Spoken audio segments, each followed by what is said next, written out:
Dear Esther, the gulls do not land here anymore. I've noticed that this year they seem to shun the place. Maybe it's the depletion of the fishing stock driving them away. Perhaps it's me. When he first landed here, Donnelly wrote that the herds were sickly and their shepherds the lowest of the miserable classes that populate these Hebridean islands. 300 years later, even they have departed.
Donnelly reported the legend of the hermit, a holy man who sought solitude in its most pure form.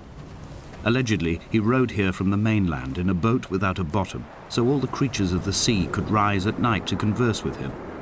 How disappointed he must have been with their chatter. Perhaps now, when all that haunts the ocean is the rubbish dumped from the tankers, he'd find more peace.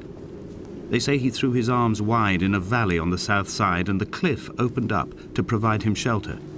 They say he died of fever 116 years later. The shepherds left gifts for him at the mouth of the cave, but Donnelly records they never claimed to have seen him.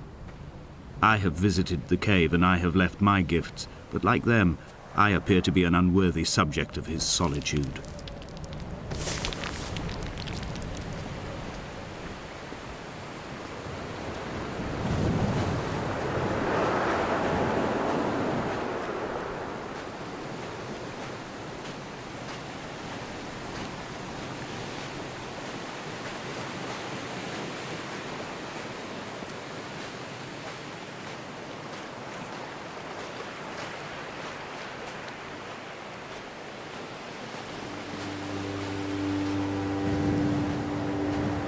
When you were born, your mother told me, a hush fell over the delivery room. A great red birthmark covered the left side of your face. No one knew what to say, so you cried to fill the vacuum. I always admired you for that you cried to fill whatever vacuum you found. I began to manufacture vacuums just to enable you to deploy your talent. The birthmark faded by the time you were 6 and had gone completely by the time we met, but your fascination with the empty and its cure remained.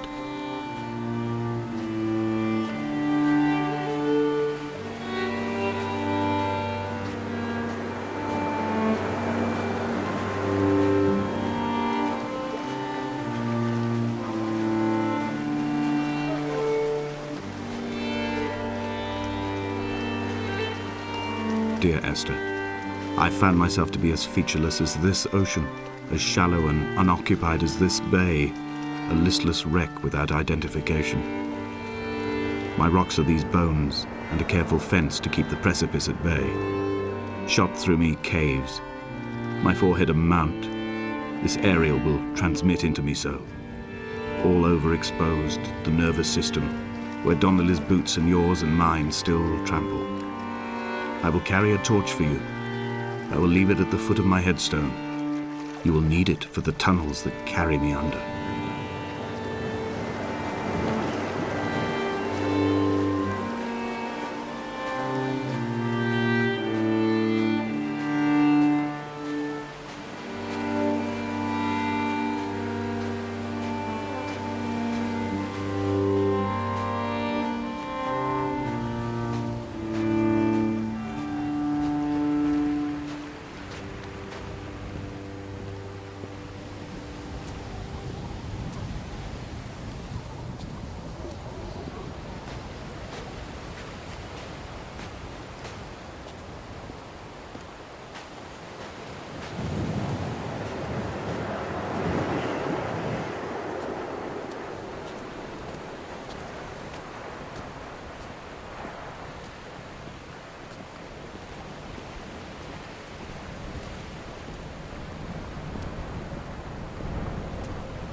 A wonderful sight. The moon cresting the junction between the cliff path and the stone circle. It cast a shadow of the ridge across the beach, all the world as if you had signed your name in untidy handwriting.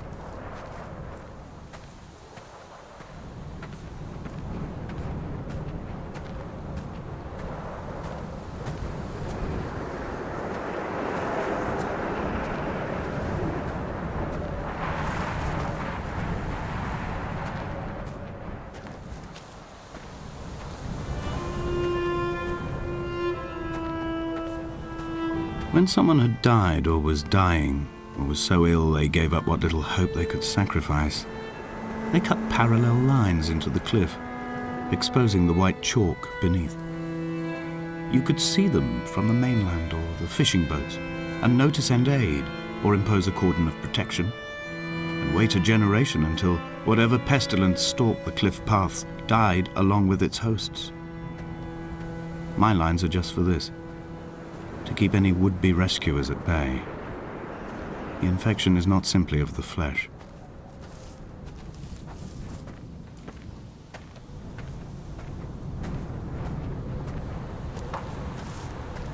We are not like Lot's wife, you and I.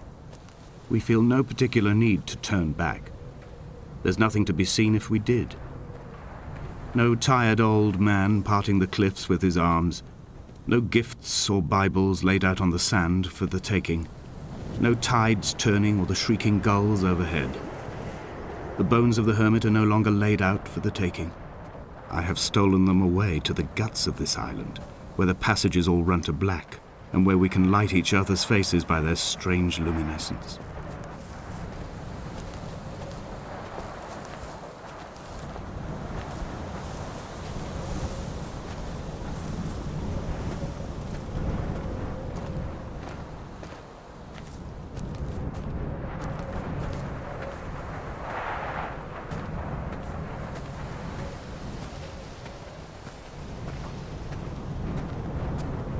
Dear Esther, I met Paul. I made my own little pilgrimage. My Damascus, a small semi-detached on the outskirts of Wolverhampton. We drank coffee in his kitchen and tried to connect to one another. Although he knew I hadn't come in search of an apology, reason or retribution, he still spiraled in panic, thrown high and lucid by his own dented bonnet. Responsibility had made him old.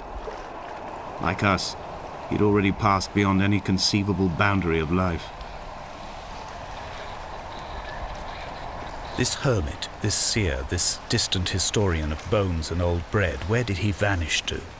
Why, asked the farmers. Why, asked Jacobson. Why bother with your visions at all, if you're just to throw your arms up at the cliff and let it close in behind you and seal you into the belly of the island, a museum shut to all but the most devoted?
I dreamt I stood in the center of the sun, and the solar radiation cooked my heart from the inside. My teeth will curl and my fingernails fall off into my pockets like loose change. If I could stomach, I'd eat, but all I seem capable of is salt water. Were the livestock still here, I could turn feral and gorge. I'm as emaciated as a body on a slab, opened up for a premature source of death. I've rowed to this island in a heart without a bottom, all the bacteria of my gut rising up to sing to me.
Dear Esther, I have now driven the stretch of the M5 between Exeter and Bristol over 21 times.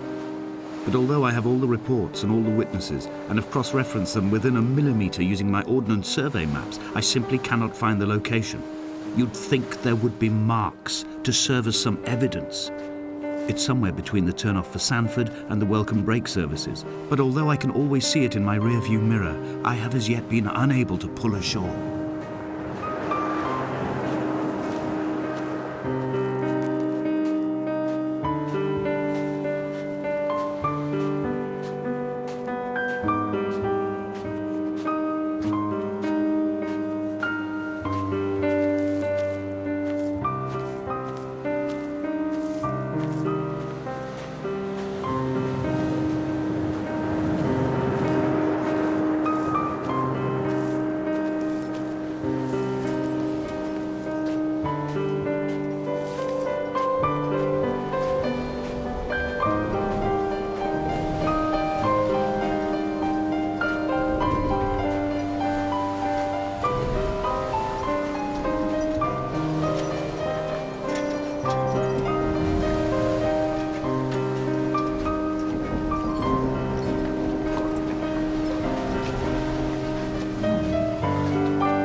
It's only at night that this place makes any sluggish effort at life.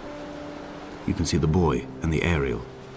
I've been taking to sleeping through the day in an attempt to resurrect myself.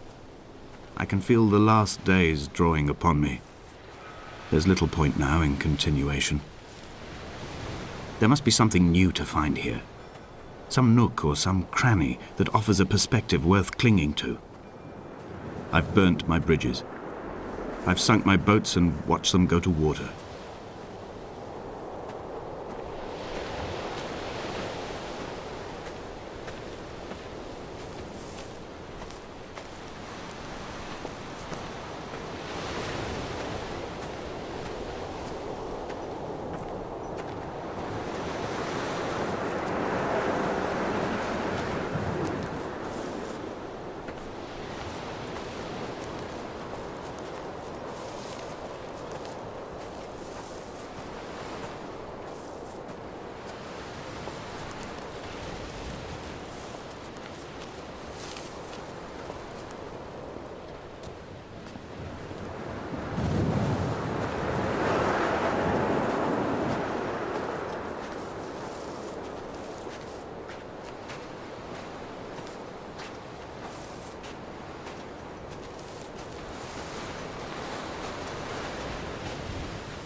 I had kidney stones and you visited me in the hospital.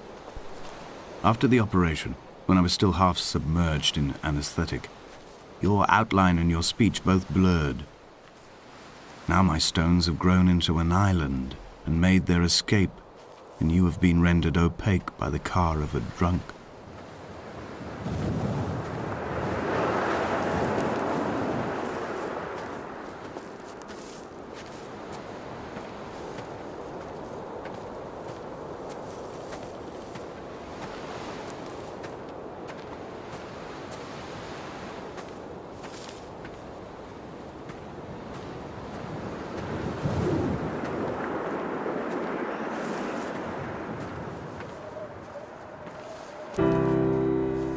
I've begun my ascent on the windless slope of the western side. The setting sun was an inflamed eye squeezing shut against the light shone in by the doctors. My neck is aching through constantly craning my head up to track the light of the aerial. I must look downwards, follow the path under the island to a new beginning.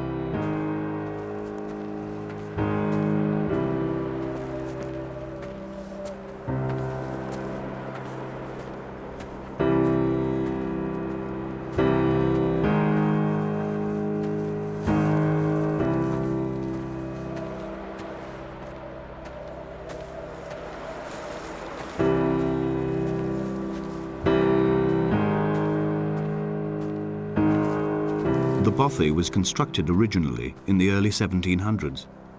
By then, shepherding had formalized into a career.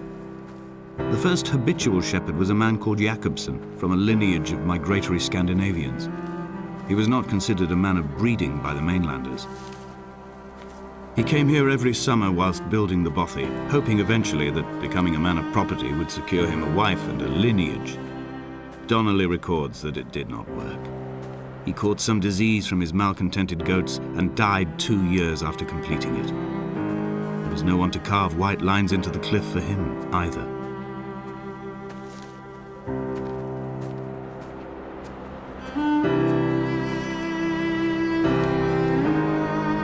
When the oil lamps ran out, I didn't pick up a torch, but used the moonlight to read by. When I've pulled the last shreds of sense from it, I will throw Donnelly's book from the cliffs and perhaps myself with it. Maybe it will wash back up through the caves and erupt from the spring when the rain comes, making its return to the hermit's cave. Perhaps it will be back on the table when I wake. I think I may have thrown it into the sea several times before.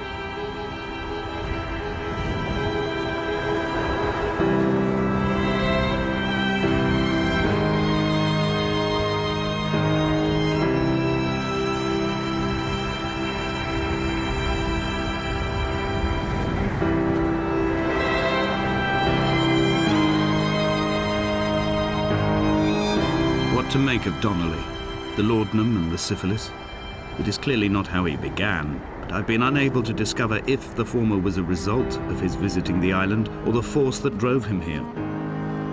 For the syphilis, a drunk driver smashing his insides into a pulp as he stumbled these paths, I can only offer my empathy.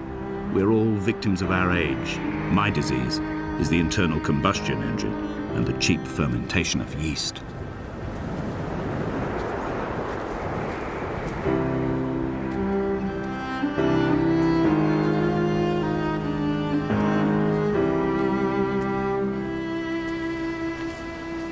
They found Jakobsen in early spring. The thaw had only just come.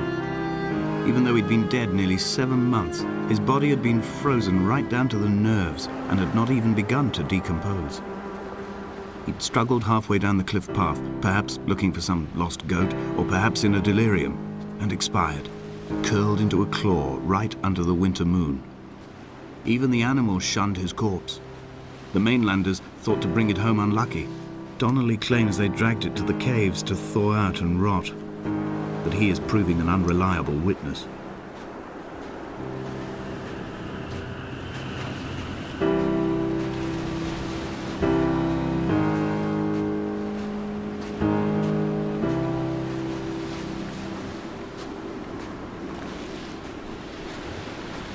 Climbing down to the caves, I slipped and fell and have injured my leg. I think the femur is broken. It is clearly infected. The skin has turned a bright, tight pink, and the pain is crashing in on waves, winter tides against my shoreline, drowning out the ache of my stones. I struggled back to the bothy to rest, but it has become clear that there is only one way this is likely to end. The medical supplies I looted from the trawler have suddenly found their purpose. They will keep me lucid for my final ascent.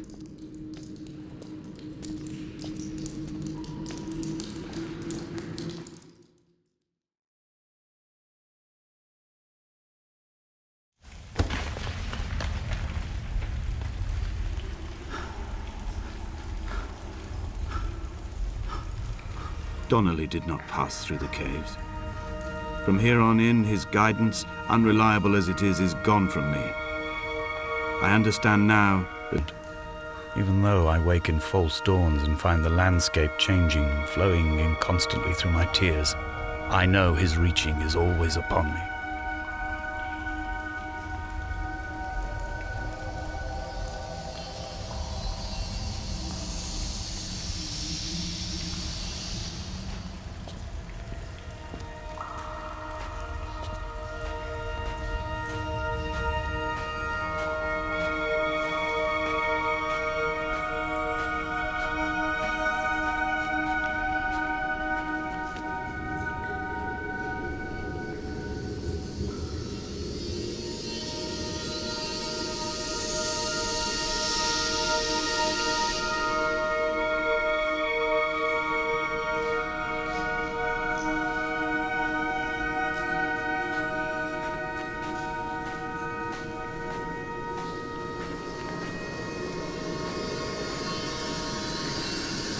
I first saw him sat by the side of the road. I was waiting for you to be cut out of the wreckage. The car looked like it had been dropped from a great height. The guts of the engine spilled over the tarmac, like water underground.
In my final dream, I sat at peace with Jakobsen and watched the moon over the Sandford Junction.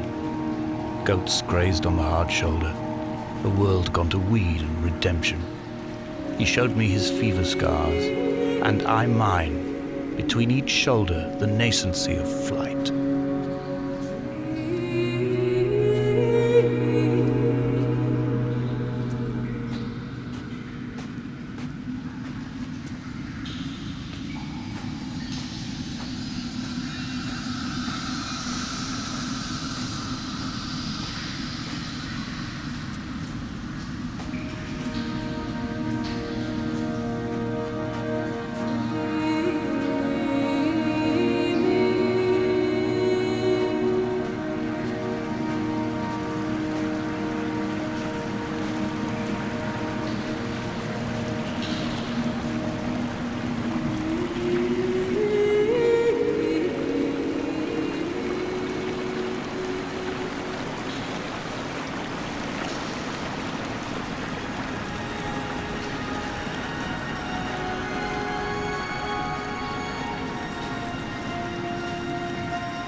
This is a drowned man's face, reflected in the moonlit waters.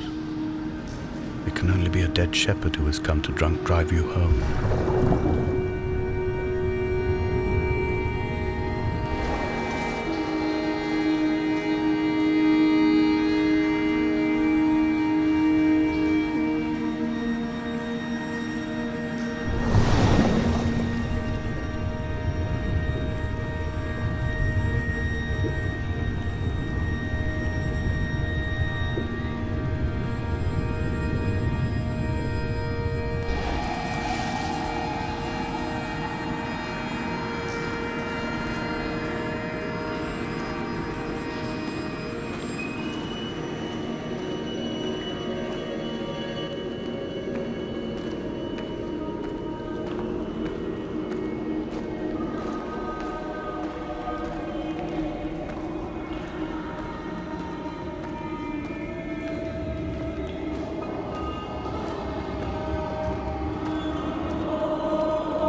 wish I could have known Donnelly in this place. We would have had so much to debate. Did he paint these stones or did I? Who left the pots in the hut by the jetty? Who formed the museum under the sea? Who fell silently to his death into the frozen waters? Who erected this godforsaken aerial in the first place? Did this whole island rise to the surface of my stomach, forcing the gulls to take flight?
returned home with a pocket full of stolen ash. Half of it fell out of my coat and vanished into the car's upholstery, but the rest I carefully stowed away in a box I kept in a drawer by the side of my bed. It was never intended as a meaningful act, but over the years it became a kind of talisman. I'd sit still, quite still for hours, just holding the diminishing powder in my palm and noting its smoothness. In time, we will all be worn down into granules, washed into the sea and dispersed.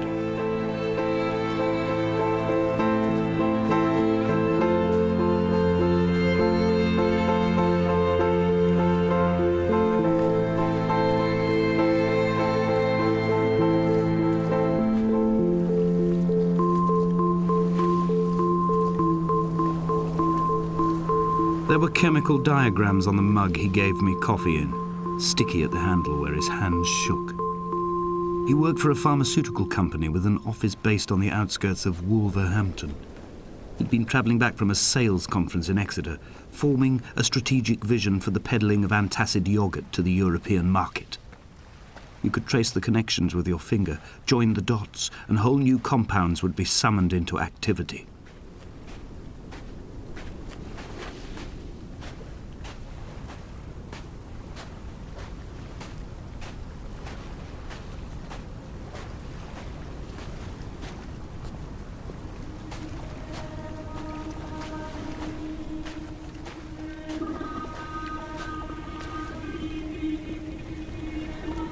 From here, I can see my armada.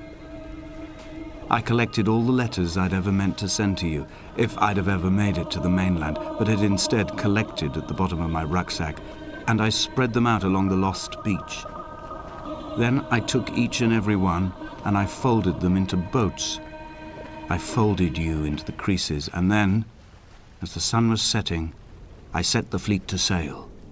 Shattered into 21 pieces, I consigned you to the Atlantic, and I sat here until I'd watched all of you sink.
I will drag my leg behind me. I will drag it like a crumpled hatchback, tires blown and sparking across the dimming lights of my vision. I'm running out of painkillers and am following the flicker of the moon home. When Paul keeled over dead on the road to Damascus, they restarted his heart with the jump leads from a crumpled hatchback. It took 21 attempts to convince it to wake up.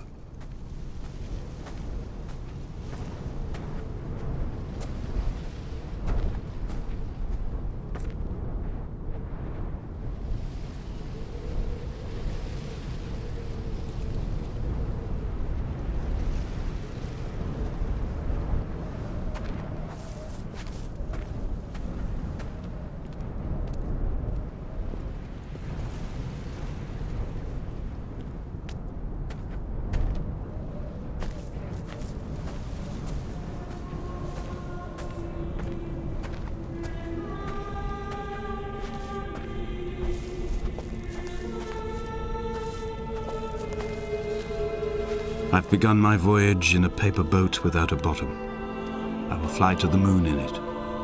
I've been folded along a crease in time, a weakness in the sheet of life. Now you've settled on the opposite side of the paper to me.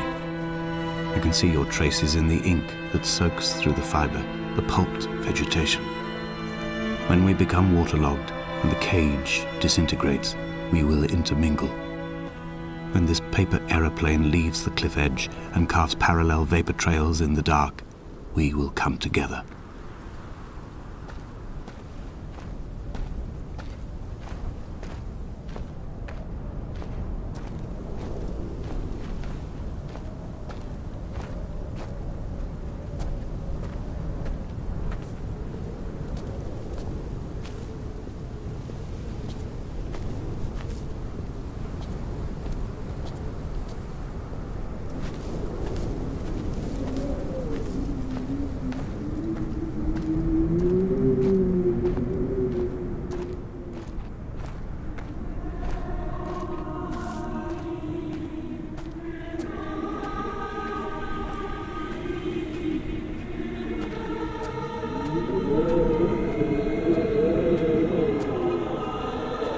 If only Donnelly had experienced this, he would have realized he was his own shoreline, as am I. Just as I am becoming this island, so he became his syphilis, retreating into the burning synapses, the stones, the infection.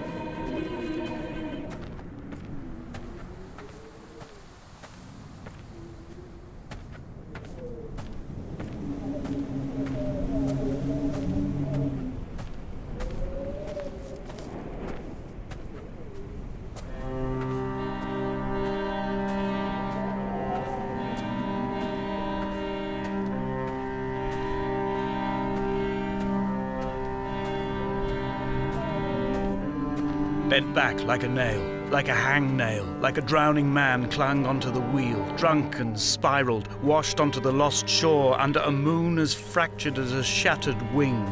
We cleave, we are flight and suspended, these wretched painkillers, this form inconstant. I will take flight, I will take flight.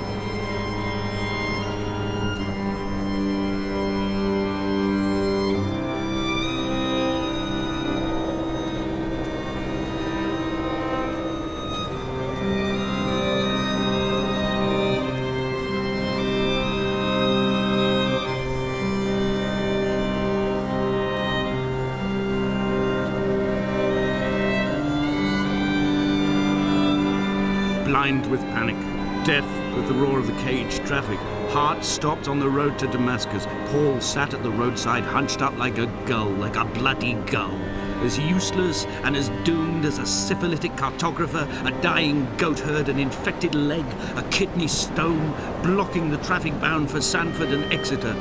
He was not drunk, Esther, he was not drunk at all.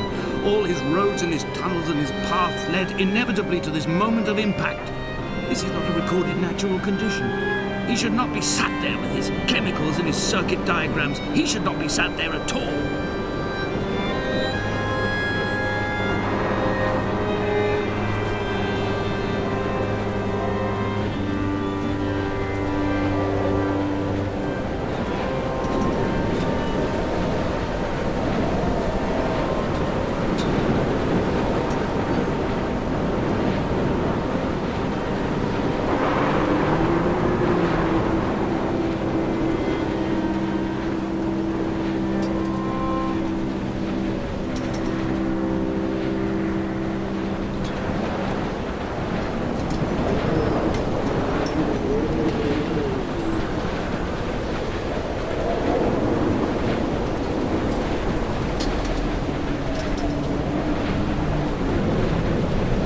We will leave twin vapor trails in the air, white lines etched into these rocks.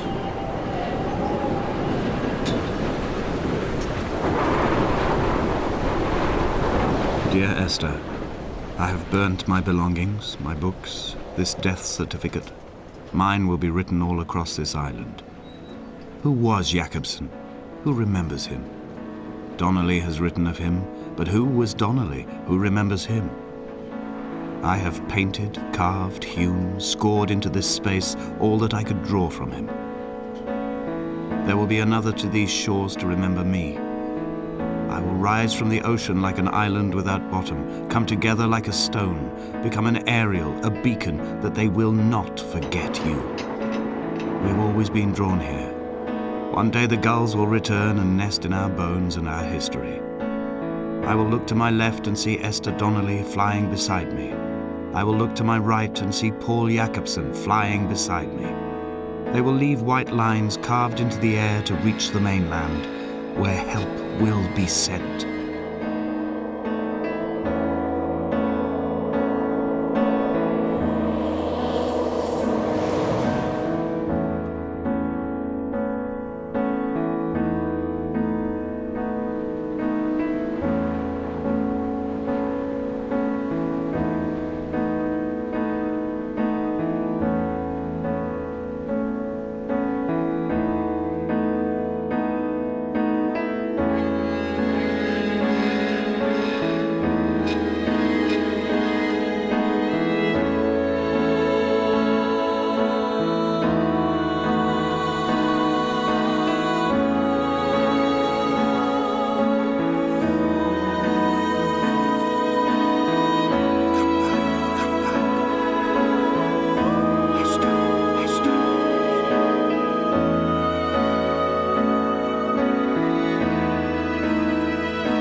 Come back.